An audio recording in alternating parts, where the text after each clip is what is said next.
This episode of the Believe in Oregon podcast is brought to you by FanDuel Sportsbook, America's #1 sportsbook. College football is here, and right now is the perfect time to get in on all of the betting action.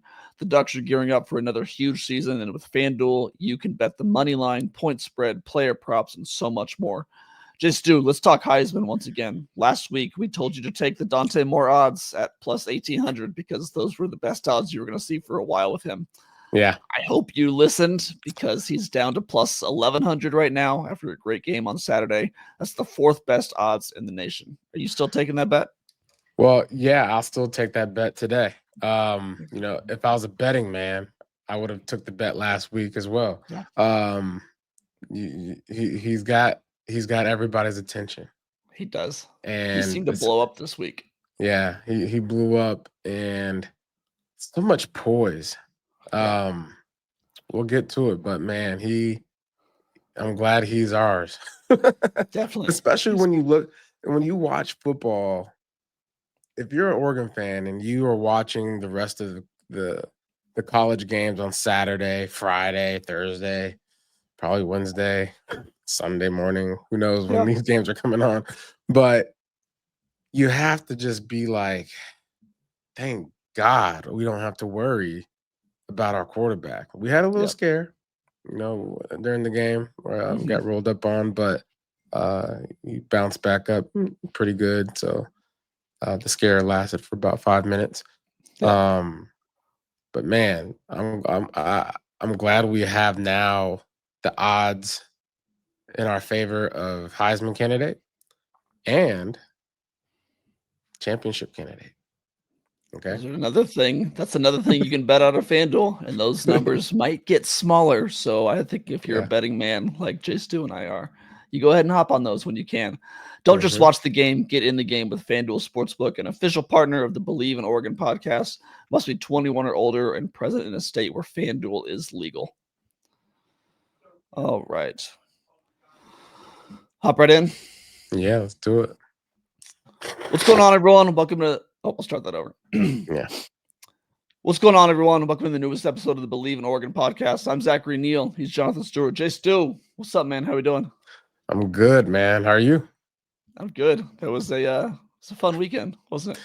Yeah, it was very fun. On the Ducks of the Feather podcast, me and Kenyon were going back and forth about the score, and I saw that. I tried to tell everybody that you were this close. was going to be a blowout, and simply because the coach has a losing attitude, he has a losing approach about everything. I'm sure he's a good man. He seems like a good man and lives by principles. But you want to know what? If I'm a Oklahoma State football player or Oklahoma State relative of one of those football players, I am upset. That's a tough way to start the week. Yeah, because really, we're learning so much about what's going on over there, and he's putting these kids in a hole. Yeah. You have to pay the price to be good. And it's no longer the college world. It's now the college league. Okay. It's the league, dog. You gotta pay the price to be the boss. And right now they are going to probably lose a lot more games.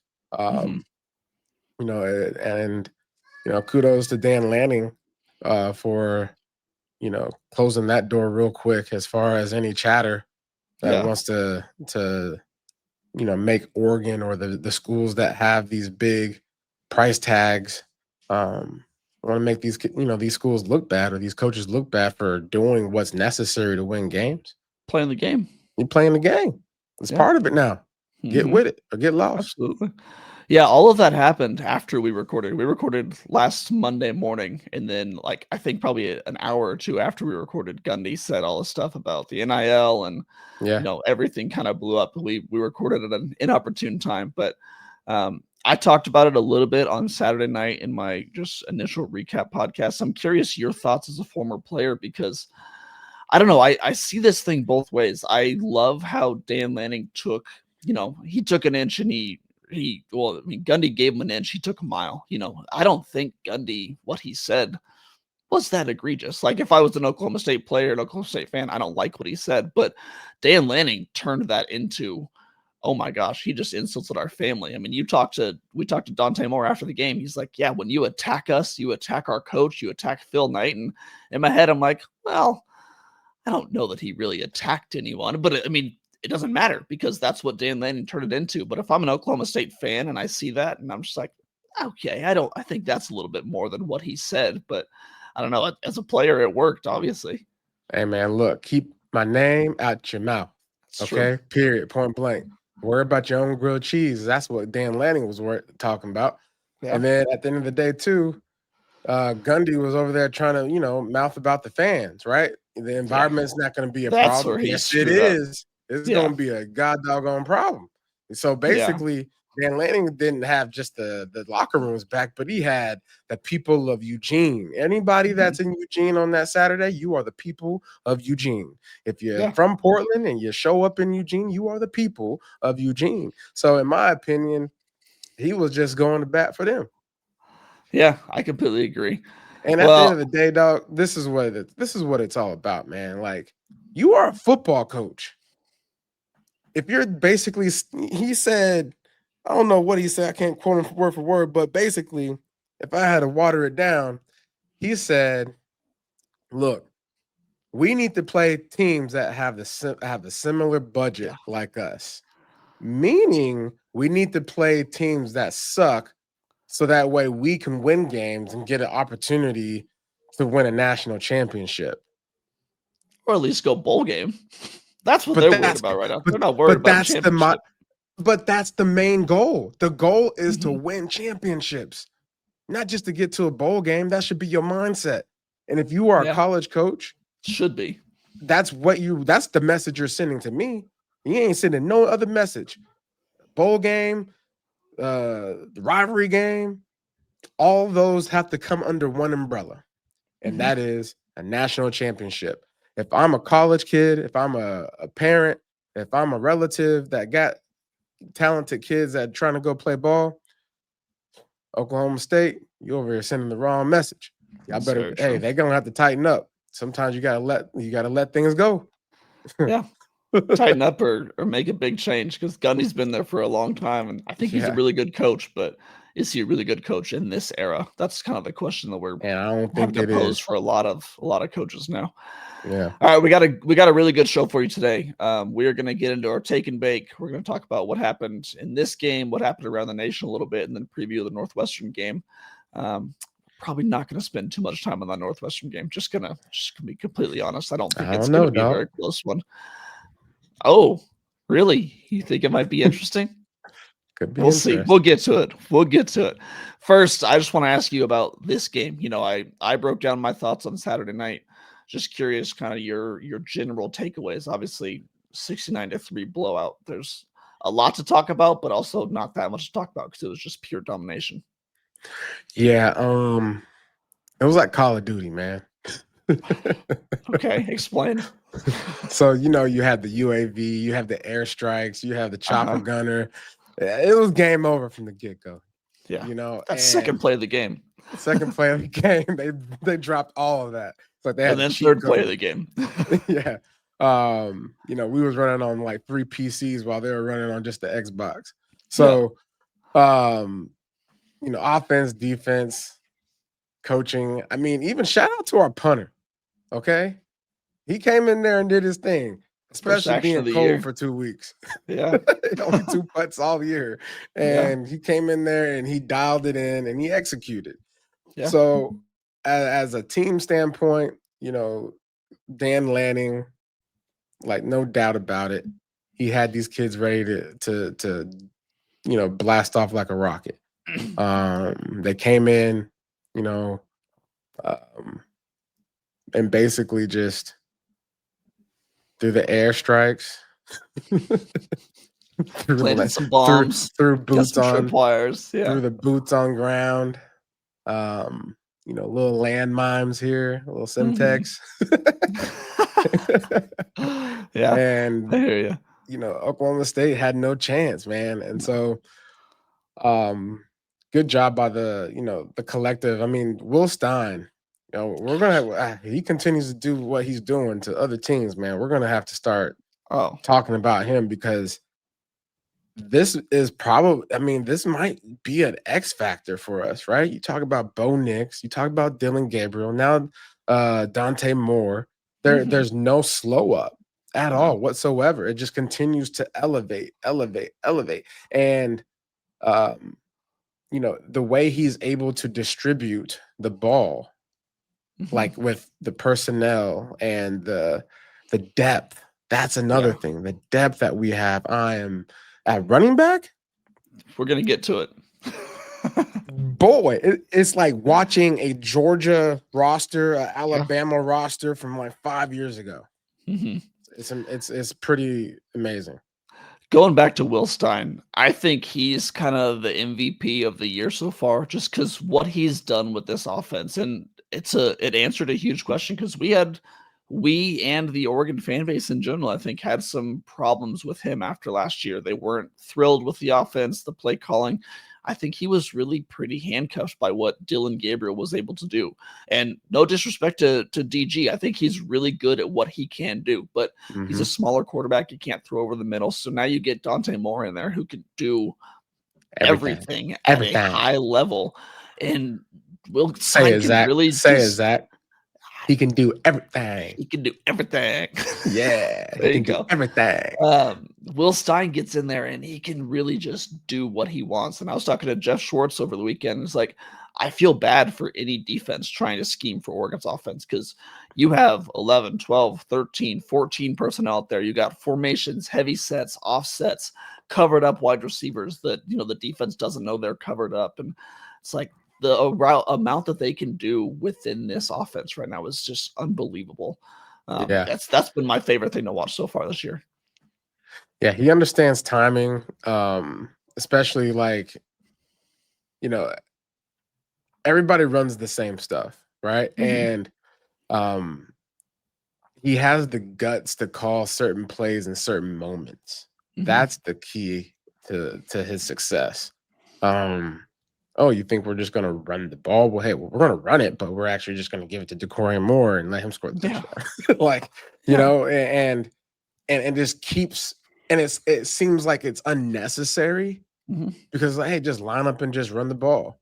Well, no, it's actually a system of playing with people's minds. Mhm. Like he's literally in that booth playing chess against that defensive coordinator, even if they are losing by 50. I mean, winning by 50 points. It's still chess. Well, and it's like, a lot of times you talk about the early season games, like you want to be as vanilla as possible, not put anything on tape. It Yeah. seems almost as if Oregon has gone the other way and has Yeah. said, I'm going to put so much on tape that you don't know what to prepare for. Like Right. it's the same result, but in a different, I think, more entertaining fashion for us. Because now if you are the opponent, you Mhm. now have to watch all of the film. And Penn you have to State is put already preparing. you're having to like, all right, they ran this, they ran that. Yeah. All right, look at this bucket. We have this bucket here for this situation. Like Mhm. when you're watching film and you're just like overwhelmed with the amount of different types of ways that Oregon's getting their playmakers the ball. I mean, Mhm. how many playmakers are there now? Oh my gosh, double digits. Every on the in the running back room, Yeah. every last one There's of them. 7. There's 7 of them. In You the got receiver 7 room, receivers. every last one of them. You got at At least tight 2 end, tight ends. I will say I would like to see a little bit. We can get to it, but Okay. um, Will Stein, Hats off. Hats off. that's off to you, bud. Absolutely. Let's get into our take and bake, one of my favorite segments. If you don't remember, this is just kind of where we let our thoughts from Saturday just build a little bit and see how they look come Monday morning. I don't have so much as a take this week, but I've got a question for you that's been baking in my mind since Saturday. Hmm. Is there a believe in Oregon curse on running backs? Because a year ago, we named Jay Harris as our favorite back, and we were leading the Jay Harris hype train. I Yeah, think that we remember how that turned out last year. He looks good this year, but last year was not his year. This year, our guy was Dink Riggs. It was 5 months ago that I went back, you said on this podcast, and I quote, I guarantee you by the middle of the season, we are going to be talking about Riggs. So far, what's happened? He has 5 rushes for 19 yards. He has consistently been the RB6 or the RB7 in the offense. So I'll ask you again, are we just kind of cursed as a podcast? Are we bad at our jobs? I don't know. No, Should we stop listen. talking about running backs? I feel bad at this point. You'd have to be a legit what's the person? I don't even know what you call it. But this ain't about us. Okay. This has nothing to do with us. Like, I ain't got that much power over nobody, first of all. Okay. And neither do you. This is just a podcast that we just talk about the things that we believe. Okay. And just because we believe it doesn't necessarily mean that it stands firm and true. Okay. Okay. But I believe it's something within me. Okay. What I saw in Riggs is what I saw in Riggs. And everybody else saw it too. Okay. Yeah. But what we don't know is what's happening behind closed doors at the University of Oregon. And that remains to be true because clearly we was all guessing, right? Mm-hmm. Before we saw what happened last week. And then now the following week, it remains firm and true. Whittington is that guy. And he's reminding us every single time he steps on that field. And I'm glad I'm wrong. I want to be wrong majority of the time. Because I'm not in that room. We're not in the building. Yeah, so if I'm right, that means they're in trouble. It's too simple. Right? It's too simple. So again, Will Stein and company, y'all keep on doing y'all thing. Keep us guessing. I would also like to pat myself on the back. I think one of my preseason predictions was Jaden Lamar was going to be the RB2 or RB3. Okay. Yeah, I like what I see from him. Hey, yeah. He's second leading rusher right now. 11 yards per carry. Yeah, he looks real good. Yeah. I want to open this up to a broader running back talk, though. This could have been my take and bake. We talked about it a little bit last week. I talked about it on Saturday night. What have you seen from Mekhi Hughes on the field? Because it's been, a big conversation. He's the 5th or 6th running back to see carries. You look at the snaps and the stats, though, and he's had as much touches as anyone. He had the most touches of anyone on Saturday. What he did with it was not that impressive, though. He had 9 rushes for 30 yards, 3.3 yards per carry.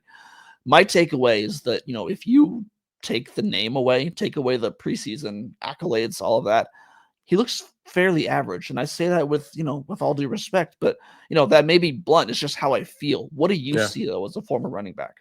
Yeah, he has a little bit of stiffness to him and maybe a little bit of vision.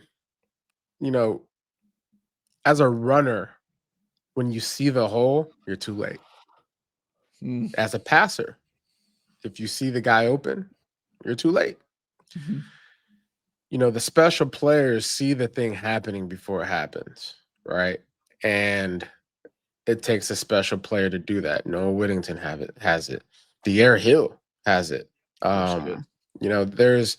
There's certain ways in which you watch a ball carrier take the ball, and he has this slow to fast through approach. And that slow to moment is basically him seeing things happen before they happen. And he's preparing to, when I get through that hole, I'm going to set the linebacker up with the inside shoulder. And I'm gone. Right. Stuff like that. And I don't necessarily think he has put that on display yet. Hopefully he gets more opportunities to do so. And I will also say he's been getting his carries later on in the game. Right. And so when you are one of those guys that are getting, later carries in the game, the offensive line might have had some, changes, right? And so he might be running behind the second string guy that might not be, the guy that's going to blow up a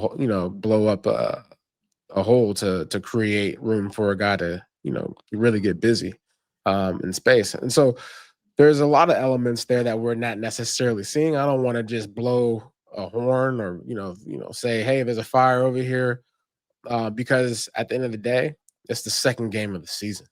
That's true. Okay. And who knows? I'm glad our depth is what it is in that room.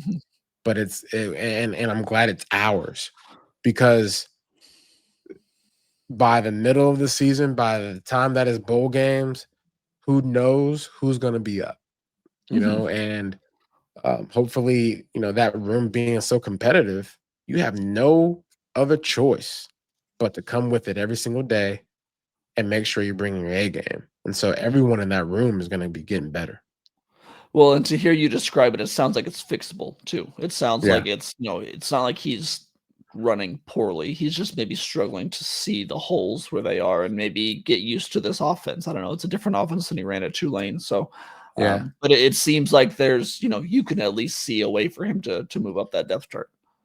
Yeah. And I mean, and I'll say this, I'm okay with where the depth chart is. Totally. Absolutely fine with it. Looks great. It's He's got 7 rushers. We probably have the most depth in the nation at running back. And I'm okay with where it is. Yeah. Let's look at this game. Just who stood out to you? A chance to give some flowers to some guys. Let's go back and forth and just highlight the players that really, impressed you in this game. Well, I'm gonna start calling this guy Spark Plug. Okay. Noah Whittington. Yeah. Okay. Man, he Spark Plug. All he needed was 4 carries.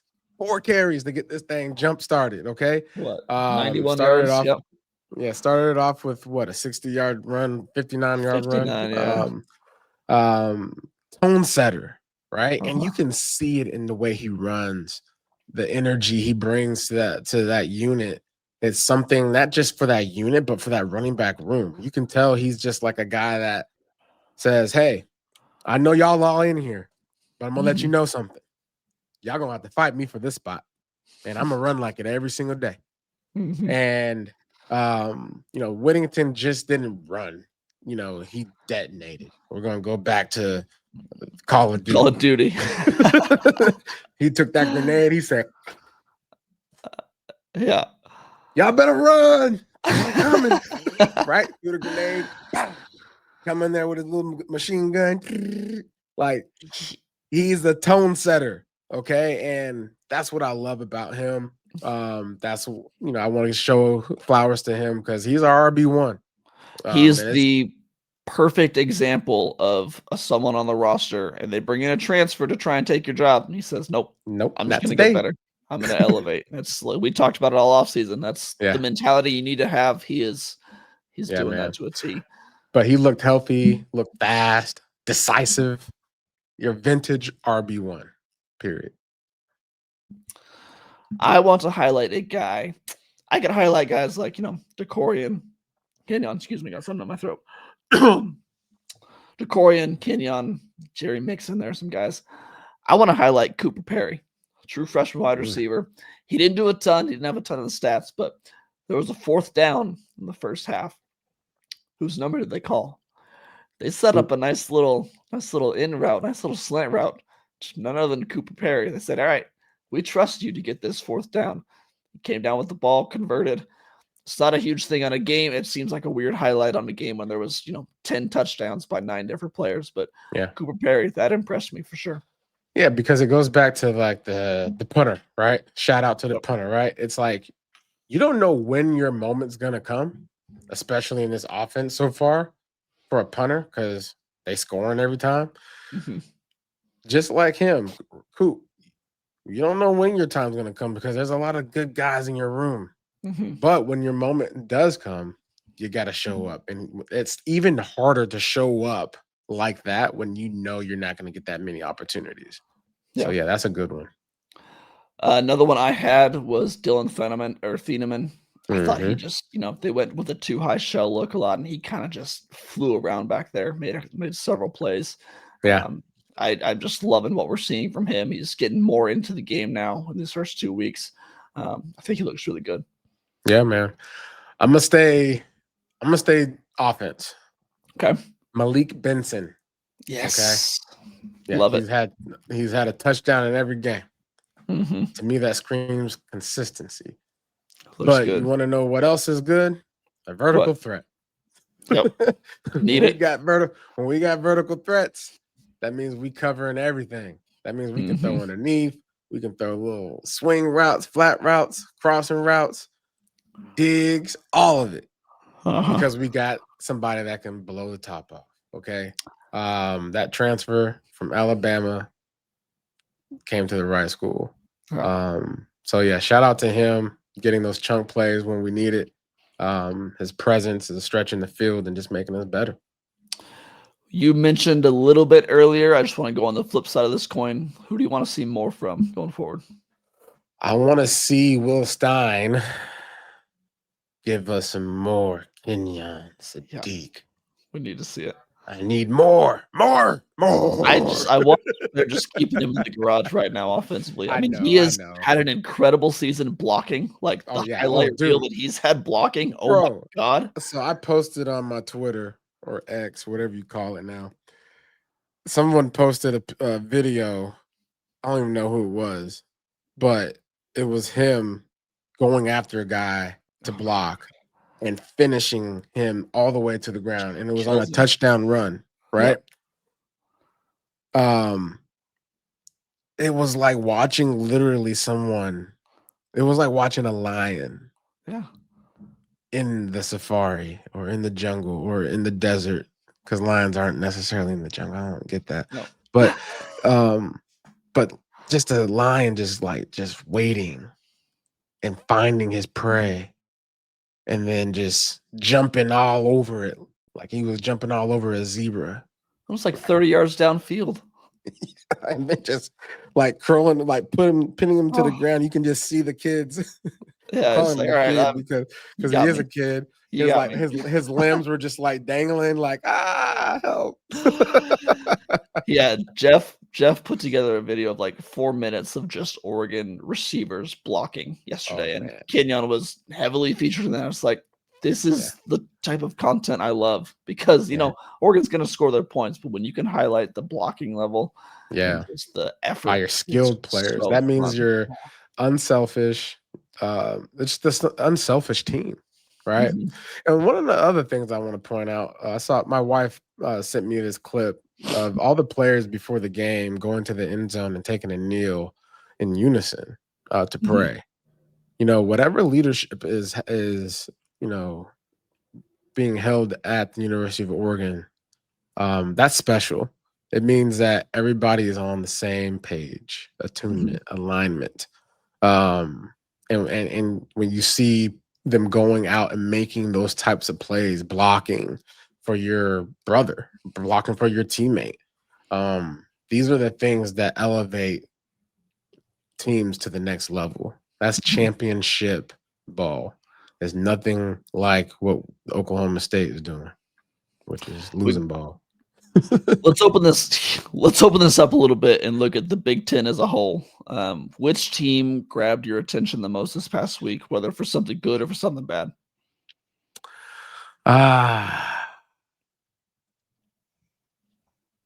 Illinois, man.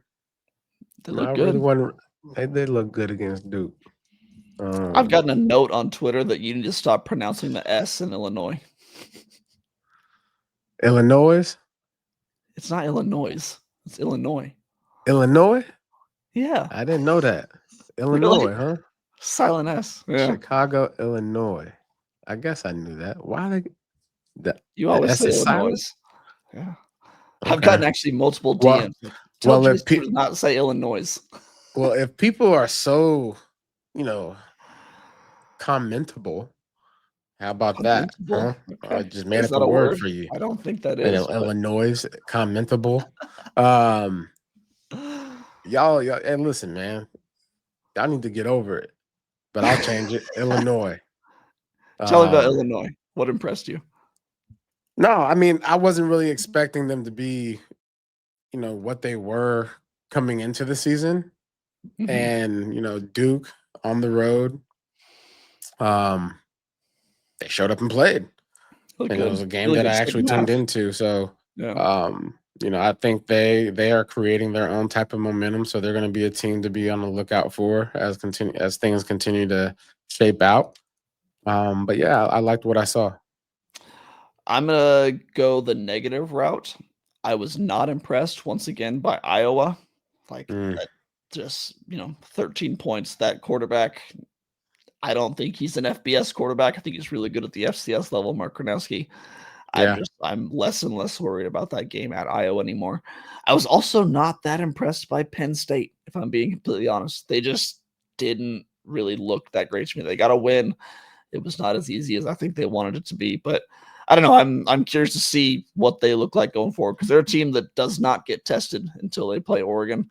Of course, Yeah. Oregon isn't really getting tested either, but I don't know. I thought they would look better at this point. Drew Aller still just, I'm not that impressed by him. Yeah. I'll also say Michigan. Yeah. Even though they played Oklahoma, their quarterback, I was expecting a little bit more out of him coming after his week one stat line and whatnot, and just being able to be even though he's a freshman, I get it, but hey, you're in a position to really take this thing to another level, and I guess this is just not your year. So Michigan, sorry fans, you just not your year. Nationwide, anything that stood out to you? Nationwide.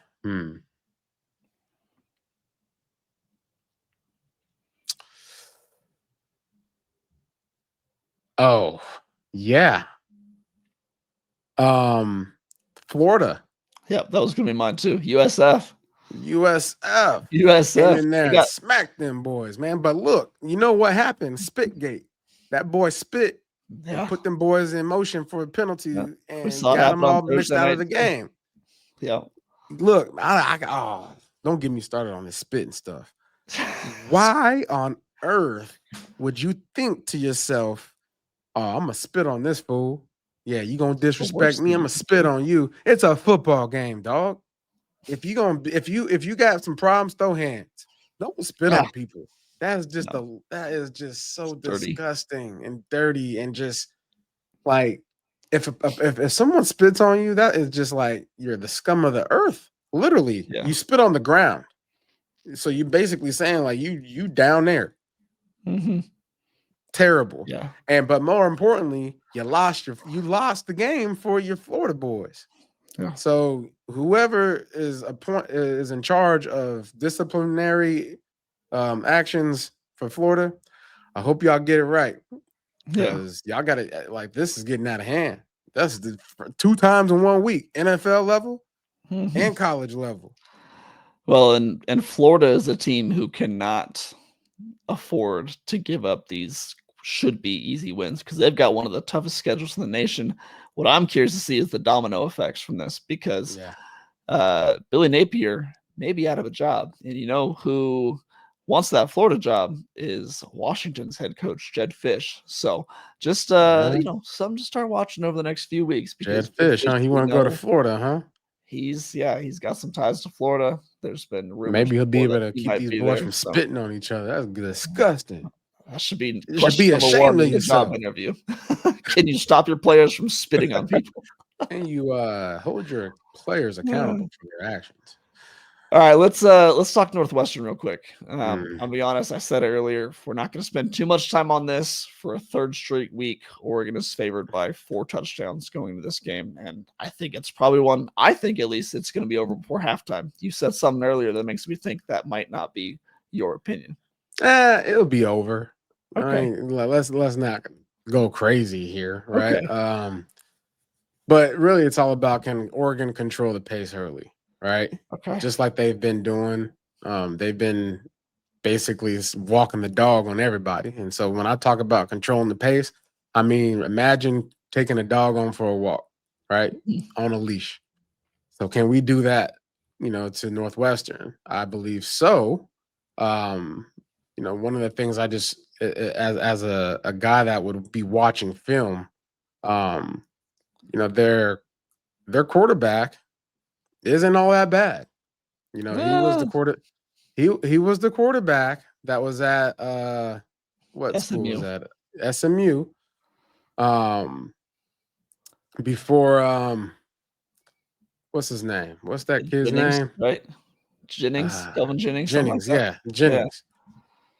So you got a kid that was at one point lighting it up, he wasn't lighting it up crazy to where obviously he got replaced, but he had 3,100 yards in 28 touchdowns, 6 interceptions. And then Kevin Jennings came along and took his place, and then he obviously transferred. Do you know So what else? Do you know what else Preston Stone had? 4 first half interceptions in week 1 against Tulane. yeah, Tulane. Yeah, I mean it's growing pains, dog. Tulane. Like Tulane might be all right. We don't know. I don't Okay, know well, what he's about to Tulane play is. Oregon, who I think is better than Tulane. Yeah. Well, this is all I got to say, man. Look, don't let this boy come in here and start throwing darts. Okay. Don't let him throw quick hitters. But another reason why I'm saying is because it's going to be 9 a.m. for these boys. It's going to be a 12 o'clock kickoff, right? Yep. And so that's 9 a.m. for Oregon. So hopefully we don't wake up sleepy. Okay. Yeah. That's all I got to say. And I know Dan Lennon's going to take the right protocols to get these boys ready for the game. But yeah, and going back to that Tulane game, you know, one of the things that I think I'm looking forward to seeing the Oregon team put on display that I didn't see last week was getting to the quarterback early and often. So if Tulane was able to get 3 sacks, I would at least expect that we would be able to get 3 sacks too. Yeah, So I think so. Get to the quarterback early, and I think that helps us walk the dog. I agree. All right, we got to hurry up a little bit. I got a hard out here in about 7 minutes. So let's do our betting picks real quick. Oregon minus 27.5. The over-under is 50.5. Do you have a lean anywhere there? Definitely over 50 points for this game. Okay. Yeah, I think we'll cover. Okay. I agree with you on the cover. I think we cover. I think it probably goes under though, because I don't think Northwestern's going to score really at all. I've got 42-3 for Oregon. Yeah, 42 I think this is a game where they can win by however much they want to. That's their decision. I really think that's the case. If you want to leave the starters in, exactly, be my guest. If you want to win 70-0, I think you can. If you want to make sure you promote the Heisman campaign, let them play the third quarter. Totally. What's your score prediction? I'm gonna go 50, 52 to 13. That's exactly what I had for last game, for the Oklahoma State game. 52 to 13. Okay, I like it. All right, once again, we are going to close out the show the way that we do every week now with our trivia game, Quack Facts. We're going to try and stump Jay Stu. You ready for this one? I've got you, I think, both times now. Yeah, you did. Okay, you ready for this one? Let's go. Oregon beat Oklahoma State 69-3 on Saturday. That's a margin of victory of 66 points. Jay Stu, what is the largest margin of victory in Oregon Ducks history? If you get this, I will fly out to Charlotte and I will buy you dinner personally. Dang, what is the largest? What's the largest margin of victory in Oregon history? Didn't they win like by 100 at one point back in the day?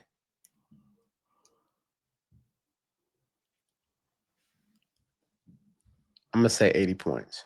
Okay. It was 1910 versus the University of Puget Sound. The score was 115-0. I looked that up this morning. I was like, oh my God, I didn't know that existed. Did not let up at all. They was like, hey, y'all stay in there. Hey, starters, stay in there. That's 1910. They're running like halfback dives. They probably didn't have the depth chart. They probably had 11 guys on 11 guys. They showed up to 20. It showed up with 22 guys on the field. That's it. 115-0. What year was this? 1910. 1910. Yeah, they just showed up. It was like, yo, man, here's some bourbon. Yeah, smoking cigarettes on the sideline. They probably didn't have no cigarettes. They had the little pipe. Yeah, right. That's a fun image. All right, let's wrap it up there. Once again, I plan to hop on and do a quick recap show on Saturday afternoon, so look out for that. Jay Stu and I will be back on early next week, so you can catch us then. Jay Stu, you got anything to add before we get out of here? Nah, man. Go Ducks. Go Ducks. Should be another fun weekend, depending on what you find fun in these games. I personally like a 69-3 blowout better than like a 35-7 game. Yeah, these games where they ain't good, I don't want to see no good game. No, just give me highlights. That's what I Yeah, want. I want to see my guys going out there walking the dog. Yeah, absolutely. That's more Walking. fun. Have All a right, you duck. Have a duck walking the dog. How about duck that? walking. I like it. All right, you check out more of my work at ducksmart@usatoday.com. Follow me at Zachary C. Neel on Twitter. And check out my new Ducks Rising podcast, where we've got film breakdowns with our good friend Jeff Schwartz. You can follow Jay Stew on Twitter at JonathanStewR1. Make sure to check out the Ducks of a Feather podcast with him and Kenyon Barner. For myself, Zach Neel, for my co-host Jonathan Stewart, we'll talk to you guys next week. Until then, take it easy.